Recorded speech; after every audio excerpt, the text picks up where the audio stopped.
What's going? Mm, what's going on, Top Dog Crew? What's up with y'all, man? Alright, so we're gonna check out Wrestlelamia. We're gonna check out two videos of Wrestlelamia at the same time. It's about a Clash in Paris. Now, what I will say was I wasn't particularly fond of going to watch the Clash in Paris, but I did check it out. There's about maybe let me see the John Cena, the Logan Paul match, the Fearful Weight, and the Sheamus thing. There's about three good matches that have it on there. And what happened with after the Roman Reigns and Ning match, that was great also. But we're gonna check this video out. Let's get into it. I already got the thing on here. Ready to go play. Honeybook makes it look like I'm a team of 10 when it's really just me in the background. I get to live my dream. What is going on, guys? It is Wrestlelamia here, back with another video. Now it's Clash in Paris as LA Knight, Jey Uso and CM Punk challenge Seth Rollins for the World Heavyweight Championship. And there's obviously plenty more. Join us now as we recap Clash in Paris and provide the good, the bad and the downright ugly. We'll also look at the real reason why Becky Lynch cost CM Punk the World Heavyweight Championship. Now when that happened, Becky Lynch called CM Punk, it of course it makes sense for what happened. Now everybody's expecting Angelina to come back. I don't know if that's gonna be the case. Hopefully she does come back. Cause when they say Bronson Reed and Braun Breaker come back, they'll be suspended indefinitely, and Roman Reigns pack up Paul Heyman. We love to see it.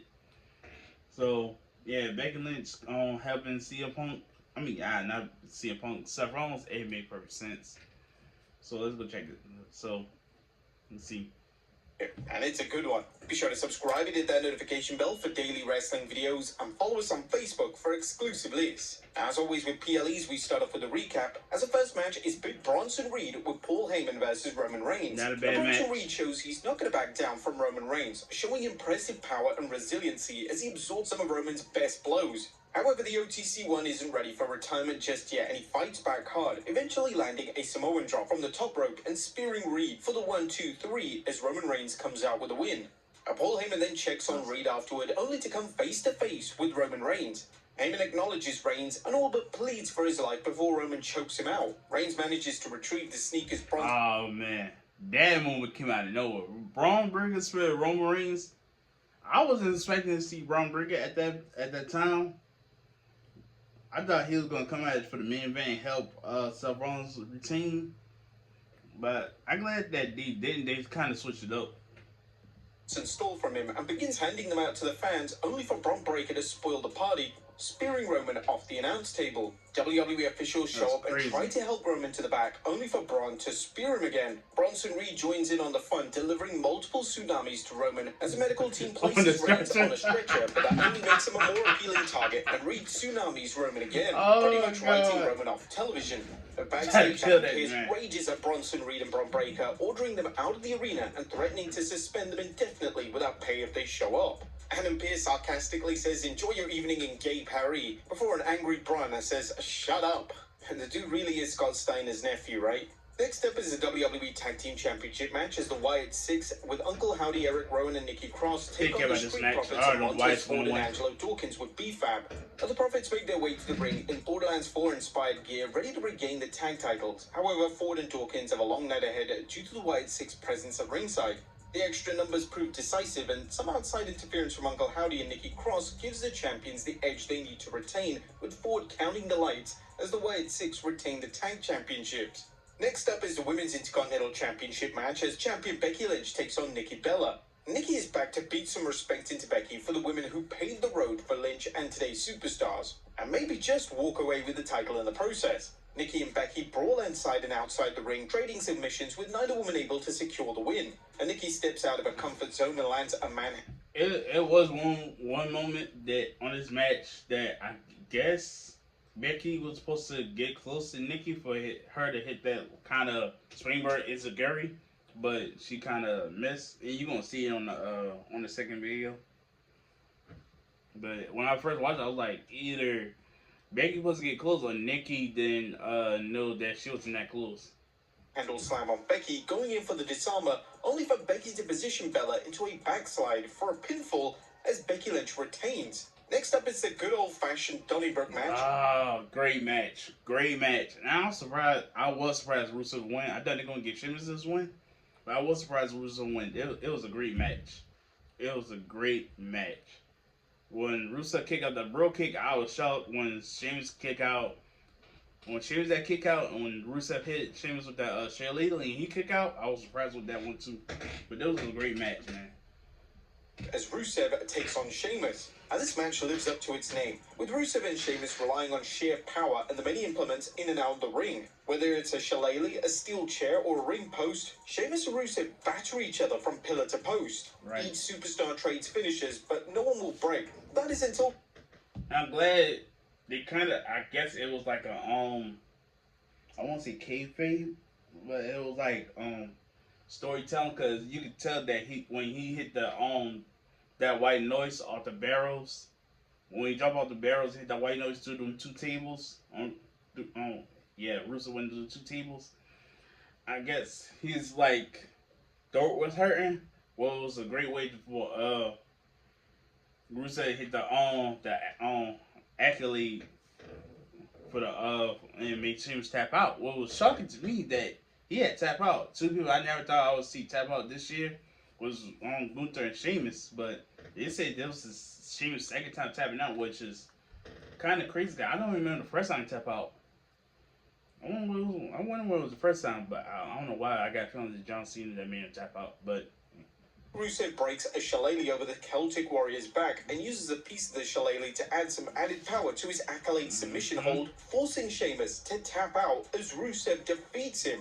Next up is Logan Paul versus John Cena. Logan Paul is looking to further his reputation by putting the myth of John Cena to rest. Unfortunately, Cena is equally ready to expose Logan Paul as a fraud and someone unwilling to put the work in to get ahead. One might even say Paul lacks hustle, loyalty, and respect. But both superstars battle furiously to prove their supremacy, digging deep into their arsenals and borrowing moves from others such as the Maverick using Dolph Ziggler's zigzag and John Cena using AJ Styles' clash. This match is the latest treat for fans invested in John Cena's farewell tour as both superstars over-deliver, with Cena landing the final AA he needs to secure a pin as John Cena has his 99th PLE win, only one away from 100. Afterwards, Cena celebrates with fans, including Jelly Roll and Post Malone. Cena also plans a big kiss on his wife, who's also at ringside. And finally, it's a fatal four-way for the World Heavyweight Championship, as champion Seth Rollins takes on LA Knight, Jey Uso, and CM Punk. Now, all three challengers target Seth Rollins, beating him down and even bringing out a table to put the champion through. That is until Jey Uso goes into business for himself. I know Seth Rollins was going to win. It was just a question how he was going to win. From there, it's anyone's match with every wrestler being a wild card, but somehow Seth manages to take out Knight and Uso and looks to curb stomp Punk for the win. However, Punk counters and hits a go to sleep. Punk goes for another, but the biggest wild card of all shows up as a masked individual, low blows Punk, and it's Becky Lynch. Rollins manages to hit the curb stomp, covering Punk to retain the World Heavyweight Championship as Clash in Paris closes out.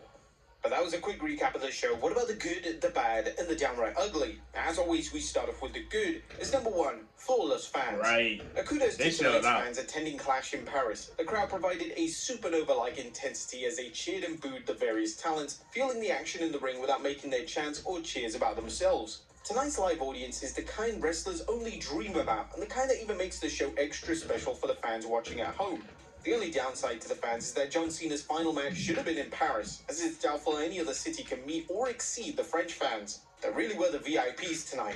But let's hope the fans are lucky enough to see Cena wrestle for the last time step up to the challenge. Number two, custom sets are back. Are custom sets really packed for WWE PLEs? Well, let's hope so, because today's Clash in Paris site was a veritable feast for the eyes. The WWE built a custom-made Eiffel Tower replica, complete with a working screen to add yet another dynamic visual element to the show. With the WWE continuing to push its PLEs as must-see events, it makes sense to add as many bells and whistles as possible, letting fans know that they're not just getting fantastic wrestling matches with WWE's top superstars, they're getting a visual spectacle that they won't find anywhere else. Just reminded us of those good old days where Backlash would get a unique set. They would even have a unique set for Fully Loaded. Number three, a brutal beatdown. Was tonight's post-match beatdown on Roman Reigns overdone and drawn out? I mean, it seems the only way to write off a wrestler is a beatdown, right? But this was still a good way to give Bronson Reed some momentum back after losing to Roman Reigns and maintaining the nuclear-level heat on Reed and Bron Breakker. Number four, a superb slobber knocker. A WWE's Donnybrook matches are so much fun and a great way to shake things up for the fans. Best match While the of the night. WWE's Donnybrook matches aren't bloodbaths, they don't need to be. There's a number of weapons But and another breakable objects banger. provides many opportunities for dangerous looking but relatively safe spots. This was the ideal follow-up match for Sheamus and Rusev's TV feud, as it made both men look strong as they absorbed an insane amount of punishment while selling it well.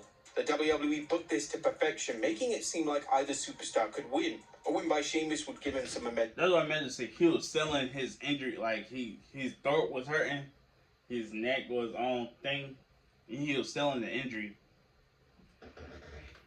That's what I meant to say earlier. While a win by Rusev would show that he's not back in WWE just to put others over and fade into the background. Tonight's win went to Rusev, and despite Sheamus submitting, it was a strong showing for both. Let's hope that WWE uses this win to put Rusev into a serious program, rather than having float in the mid-card scene. Believe it or not, but this was Sheamus' first singles PLE match in 3 years. The last one being at Clash at the Castle. Really? With all the brutality, Sheamus did give a big FU to those in WWE that don't have any faith in him. Number 5, a hella fine match. John Cena's farewell tour continues to get better, and it certainly helps that WWE dumped Cena's nonsensical heel turn, with Cena putting in one of the best performances of his career tonight. Granted, Logan Paul always over-delivers in the ring, but Cena was pulling off moves that lit up the internet, including a code red that nearly led to a pinfall over Logan Paul. The man was doing hurricanranas for God's sakes. Cena also used Baron Corbin's end of days on Paul, failing to get the pinfall, but earning some respect from Corbin, who tweeted, "I have to admit, seeing John Cena hit the EOD was pretty awesome, especially in Paris." The various tributes to superstars were a nice touch that didn't seem heavy-handed. As good as they were, the real homage was John Cena making Logan Paul look like $1 million. Paul is a part-timer at best, but he has the potential to become one of WWE's elite talents, and Cena made it clear that Paul is someone capable of beating anyone, unless of course said opponent is on their farewell tour. Number 6, Cena's farewell tour comeback. John Cena's career was defined by his Superman comeback, so perhaps it's fitting that he's managed to work his way back from one of the worst booking ideas ever. The WWE really dug itself into a major storyline hole when it turned Cena heel, but Cena's worked tirelessly to regain his momentum. Now, as I say, I don't agree when people say his heel turn was awful. I think his heel turn been great. I think that they should have kept his heel turn until like his end of to his actual last match. Until his actual last match, and then they give him a standing ovation. He take him on with the crowd and becomes like John Cena, superhero, the face or running place, wherever you want to call it. But I think that now I do agree that booking him. Some of the booking that they did for him as a heel kind of messed everything up. I feel like they was quick with it for no reason. Like, he turned heel on Cody Rhodes. It was great. Let him keep being heel. Heel on Randy Orton. Awesome. You never thought you would see it. Heel CM Punk. You never thought you would see it. And that's the moment that you had right there. When R-Truth came back. You had that moment, right? It was right there in your grasp. You could have R-Truth fight for him for the title, except for Cody Rhodes, because really don't want to see it now. They could have R-Truth now. If I'm not mistaken, he could have been one of them thing competitors. One of them the message competitors for King in the Ring. They could have get that to R-Truth, except for Jey Uso, which Jey Uso shouldn't have lost the belt either. It doesn't. Every booking that WWE has done since John Cena turned heel is kind of messed up. Except for like, I understand with Seth Rollins and CM Punk, but they need the for the title. Just like CM Punk and Drew McIntyre, it doesn't need a title, a championship. It's pure hatred for every one of them. They don't need the title for none of that. You can have LA Knight win the Money in the Bank. Then boom, alright, boom. LA Knight won Money in the Bank. He cashed in on John Cena at the last moment. There you go. You have it right there. Their booking kind of messed everything up with John Cena heel turn. You had the thing with R-Truth. You rush early for John Cena and CM. I mean, not John Cena. You rush early for CM Punk and Randy Orton. Everything worked, and plus you could have had CM Punk interfere in the match when CM Punk faced John Cena for the belt. You could have did that also. It does. I just don't get it, man. You had it. Y'all, they had it for John Cena Hill Run, and Hill Run was working. And people like, oh, it wasn't working because he was getting cheered. Dominic Mysterio is getting cheered.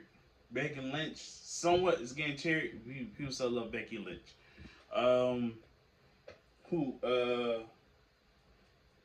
Braun Breaker, he's getting cheered. Bronson Reed, he's getting cheered. It doesn't. Roman Reigns, even though he's like, I guess you can call him babyface now, but before babyface, he was still getting cheered. That's stupid. He showed no sign of coasting his way to the finish line, which means fans are still in for 4 months of excitement. And in WWE noting that Cena is close to hitting his 100 career PLE wins, and fans have even more reasons to get behind his journey into retirement. Number 7, get the tables. And we can't cover all the homages in tonight's Cena vs. Paul match, but we'd be remiss in not pointing out the short but sweet tribute to Devon and Bubba Ray Dudley during tonight's Fatal 4-Way, where CM Punk encouraged Jey Uso to get the tables to take out Seth Rollins. And why?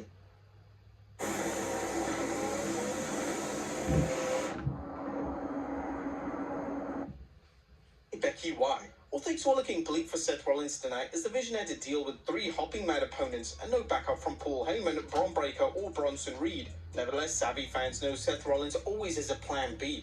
That plan B was apropos as Seth's wife Becky Lynch saved the day, low-blowing CM Punk at the moment of his triumph, allowing Seth to win. But that was a good what about the bad is. Number 1, a disappointing comeback. Trish Stratus makes it look so easy coming back out of the blue and putting on great matches no matter who she wrestles. Unfortunately, stepping out of retirement isn't as easy as it looks, something fans saw with Nikki Bella's battle with Becky Lynch. The match was sloppy and the ending was a complete letdown. Contrast this match with the past 3 battles between Becky and Lara Valkyria, including a triple threat with Bayley, which have been sophisticated stories of holes and counter-holds, and even though we had high hopes for the match, it kind of was a complete letdown. Number 2, poorly placed match. And tonight's Street Profits vs. White 6 match was a good match and would have been ideal on SmackDown, furthering the Blue Brand's reputation as a place to be when it comes to tag wrestling. Unfortunately, the apparent product placement for the soon-to-be-released Borderlands 4 video game compelled WWE to skip putting in a top-tier match on a PLE. Let's face it, this match was only on the card because of the plug-in to the video game. It was no downright ugly. Tonight's show was flawed, but still entertaining, with WWE's strategy of bringing PLEs to underserved markets paying off again with both a big box office and a hot crowd. What do you guys think of Clash in Paris? Let us know in the comments down below. Now, let's move on to the real reasons Becky Lynch cost CM Punk the match and joined Seth Rollins. Becky Lynch's alliance with Seth Rollins makes sense for several reasons. But why did she screw over CM Punk? Well, number 1, it sets up AJ Lee's return. WWE's already hinted that CM Punk's real-life wife, AJ Lee, could come back to help Punk deal with Becky Lynch. Fans have been dreaming for an AJ return ever since Punk returned in 2023, and this is the perfect storyline to introduce her and to stretch out the CM Punk vs. Seth Rollins feud by creating mixed tag matches and possibly a one-on-one match between AJ and Becky over Lynch's Women's Intercontinental Championship. I mean, it's pretty obvious at this point, right? CM Punk even pointed to a sign that said, "Bring back AJ Lee." It's definitely happening, right? Number 2, sticking it to AEW. And fans shouldn't have to wait long for CM Punk and AJ Lee versus Seth Rollins and Becky Lynch, as rumors are already flying that WWE will book the match for its WrestlePalooza. I wish I can watch it, but I'm not paying $30 just to watch a pay-per-view. I'm not doing it. Even if AJ Lee comes back, I'm not doing it. No. Event, which conveniently takes place the same day as AEW's All Out pay-per-view. If WrestlePalooza is going to be the event that AJ Lee finally makes a return, it will be huge and will definitely be one of the biggest talking points in wrestling, giving the edge over WWE against All Out. Number 3, Seth and Becky are both heels. Now, this isn't the first time Seth and Becky have worked together, as many fans remember their 2019 mixed tag match against Baron Corbin and Lacey Evans at that year's Extreme Rules event. Now that both are heels, and not to mention on the same brand, it's not a stretch to have them team up. Number 4, Becky could use a boost. Becky Lynch's time on Raw has been uneven ever since returning from maternity leave. Her heel turn led to mixed reactions, and some fans question why a star at her level is wearing a mid-card title. While it's understandable that WWE likely feels Lynch can help elevate the title, it still looks like a step down. However, pairing Lynch with the hottest heel act on Raw could lead her to getting some big momentum back and set things up for her to win the Women's World Championship, becoming Becky 2 belts again. And number 5, Raw's Naomi problem. WWE needs to get Becky's momentum back for another reason, the loss of Naomi. Naomi was in the perfect position to play the Red Brand's top heel when she cashed in her Money in the Bank briefcase and captured the Women's World Championship. However, if y'all do that, which I don't think that they need to, they can get the belt to somebody else, but there's not like a top heel. Well, hold on, who else? Tiffany Stratton, but nah, man, don't care about her. So I guess you can put a babyface with the belt. I guess you can give it to Bayley. That was the only thing that can make sense. Bayley, Lyra, or Stephanie. That's the only 3 I can think about who can carry that belt. Because if you have Becky win the belt, then she's gonna have to drop the Intercontinental title. At best, give it to Bayley. Or Cedric Kara. That's the only 2 because Lyra can't get the belt again. So that's the only thing. I guess you can give it to Bayley, Lyra, or Stephanie, giving them the Women's World Champion. And I guess they're gonna do it like a tournament, and then wherever it happens at WrestlePalooza, wins the Women's World Title. That's the only thing I can think about. Naomi is out indefinitely on maternity leave, and she may not be back for a year or even longer. Unless WWE goes with a major heel turn such as Rhea Ripley, the promotion is sorely lacking in top-level heel. Yeah, they could do that, but Rhea don't need to be heel. I guess they can do that, but Rhea or Io don't need to be heel. They don't have the belt. Or give it to somebody else. For Raw's women's division, but there you have it, folks. Okay. If Liv come back, you can give it to Liv, or you can give it to Roxanne Perez. There you go. You can get one. But hey, man, we're gonna check out this next video. See he's done with this. We're gonna check out the next one. Go back. Check this one. A Clash in Paris 2025 is officially in the books. But as I was saying, this one maybe. You can give. There's no reason for giving Rhea or Io. They not have the belt. Okay, cool. They not have it. Let's go to somebody else. You can give to either. I can say Roxanne, Liv. Well, Liv just had the belt too, so you don't need to give it to Liv. Only reason I can say give it to Liv. I mean, not Liv. Roxanne. If Liv come back and they. No, they ain't not winning the one tag team titles, so that don't make no sense either. Maybe you can give it to Roxanne Perez. Roxanne, Stephanie Kara, Bayley, Lyra Valkyria. That's the only 4 people I can see that makes sense to win the title, and nobody else. That's the only 4 people. Clash and Paris botches. That's crazy. This as we look at 12 moments that weren't supposed to happen at WWE Clash in Paris. Be sure to subscribe and hit that notification bell for daily wrestling videos and follow us on Facebook for exclusive lists. Number 1, a January retirement. During the kickoff show, Michael Cole claimed that John Cena would be having his final match in January 2026. Wait, what? This led to a lot of confusion from fans, as it's been confirmed for months that the WWE Great will be retiring in December this year. Fans wondered if Cena had suddenly decided to stay an extra month, but that doesn't appear to be the case. Cole would then correct himself, and for now, Cena's retirement date is still set for December 2025. Cena's retirement match will reportedly take place at Saturday night's main event show in Boston, and it's still unknown who Cena will be facing, with common suggestion. It could be Gunther. That'd be a great last match for him. Both of them can be real disrespectful. It can be a real great match for both of them. I heard speculation that it might be Edge, but I don't think it's gonna be Edge. I think it's gonna say AEW. It's really nobody else. That's what I was saying earlier, that they rush it. They rush them on the matches with John Cena. With Randy Orton and Thing. It could be Gunther. If Kevin Owens come back, it could be him. But I think Kevin Owens might come back for the Royal Rumble. Really, I don't know. I really don't know. Including Gunther and Drew McIntyre. Number 2, a terrible landing. At the post-match angle following Roman Reigns versus Bronson Reed saw Reigns receive a deadly spear from Bron Breakker through the announce table. There was definitely immediate concern for Bron Breakker after he landed awkwardly on his arm. The landing was rough to say the very least, and Breakker immediately had to grab his arm following the landing. Breakker was then able to take part in the other post-match antics, so it doesn't look like he suffered a serious injury, and it's likely that he just tweaked his arm. Number 3, caught on the apron. During the Wyatt 6 vs Street Profits matchup, there was a spot in the match which saw Joe Gacy take a suplex on the apron. Sadly, Gacy landed with one of his legs bouncing off the rope, and it was lucky that Gacy didn't suffer a serious injury. Michael Cole on commentary explained the botch by stating that it helped Gacy in the sense that he didn't take significant damage from the apron by using the ropes to his advantage, which was a good cover-up. Number 4, miscommunication.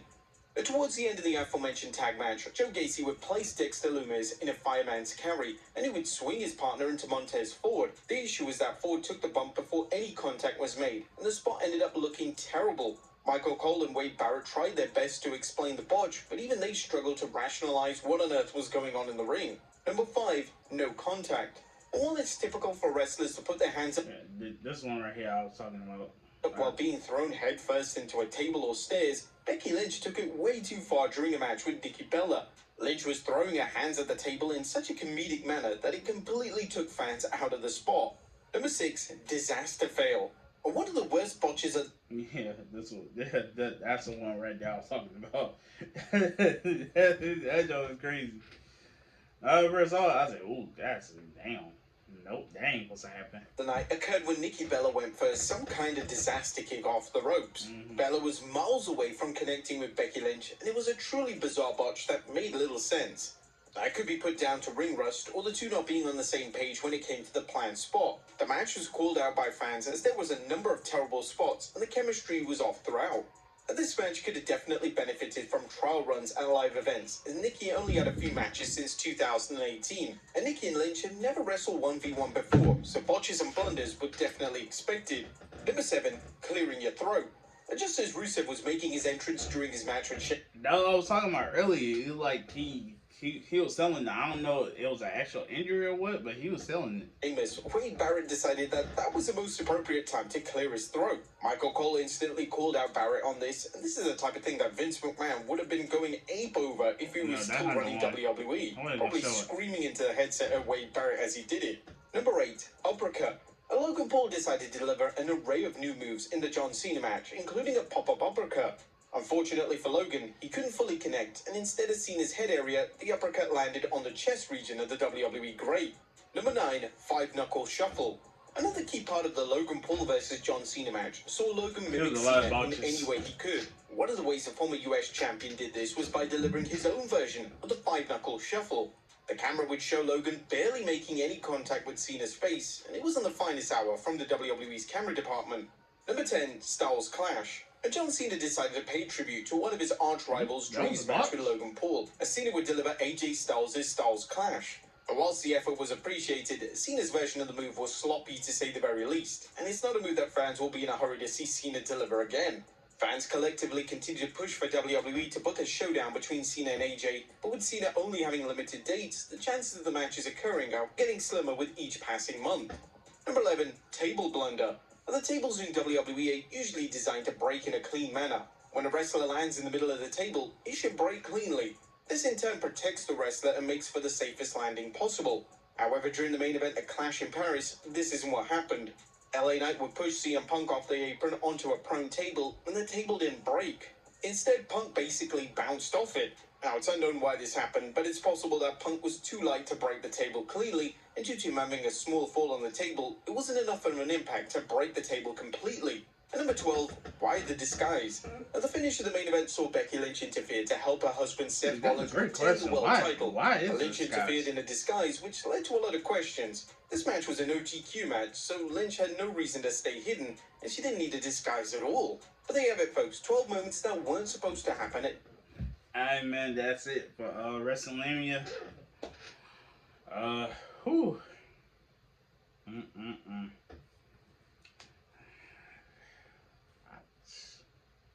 There's a lot of botches. I wasn't watching every match, so I didn't know all the botches. So it's whatever. But hey man, thank y'all for watching. I'm out. Peace.